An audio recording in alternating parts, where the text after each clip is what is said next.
Today I want to talk to you about the Bodhi tree. In India we call it the Peepal tree. The botanical name is Ficus religiosa. I'm standing just next to one of them, which we had planted about 1.5 years ago. Now it's about 5 feet plus. If you go to the villages, you go to the rural areas, you go to the countryside, and even in the cities, it is a very sacred and very revered tree.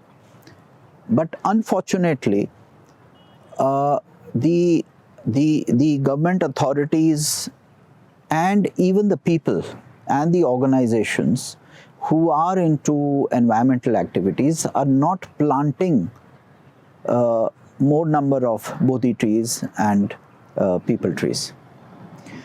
We have been working with this plant since 1977. It's been exactly 43 years from now. I'm talking to you in January 2020. It's exactly 43 years that we have exclusively worked with this plant for propagation, for creating nurseries, for creating awareness, for protection of this plant, telling people not to cut down this tree. There are many myths and many superstitions that are attached to this plant. There is one side to it which is very religious. There's a lot of mythology attached to it, and many people think that it's God's own tree. Brahma, Vishnu, Mahesh all reside on this plant. They all reside on this tree. Brahma, Vishnu, Mahesh happen to be our three very important gods in Hindu mythology, in our culture, and they've been part of our religious consciousness of this country. So it has a very significant space, place, and it's very much a part of the Indian consciousness. But not much is being done to plant it. Not much is being done to plant it in the upcoming forests, in the old forests, on the forest fringes, and state highways, national highways, or in schools, colleges, universities, and nobody is talking about it. On Saturdays, on Tuesdays, people like to offer prayers and offer water to this plant. There are many rituals in our Hindu culture where women go and tie the thread on every Saturday, and people go and offer ritualistic offerings and water, and light some lamps, the oil lamps on Saturdays around this plant, because it is very revered in this country. But reverence apart, sacredness apart, there is no effort in the conservation of this plant.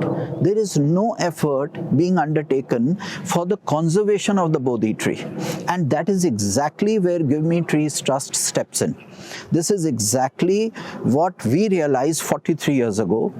This is something which I started working on in January 1977, and since then we have built on it. So therefore, we decided several decades ago that we will work exclusively, we will have teams, we will have volunteers, we will have communities who will exclusively work on this plant.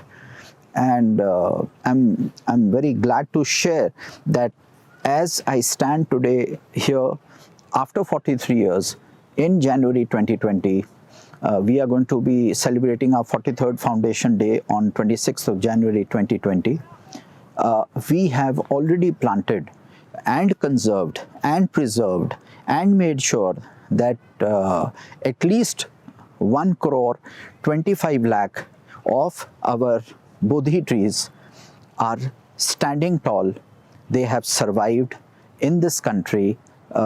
These are the saplings which we have planted with our own hands, Our teams have planted, our community and volunteer groups, they have watered it, they have manured it, they have pruned it, they have protected it, they have fenced it, they have fought with other communities to protect this plant. They've protested and fought with the authorities to not to uproot these plants, whatever. So a whole community movement was built around the Bodhi tree in India with our efforts. We call it the Bodhi Tree Community Movement.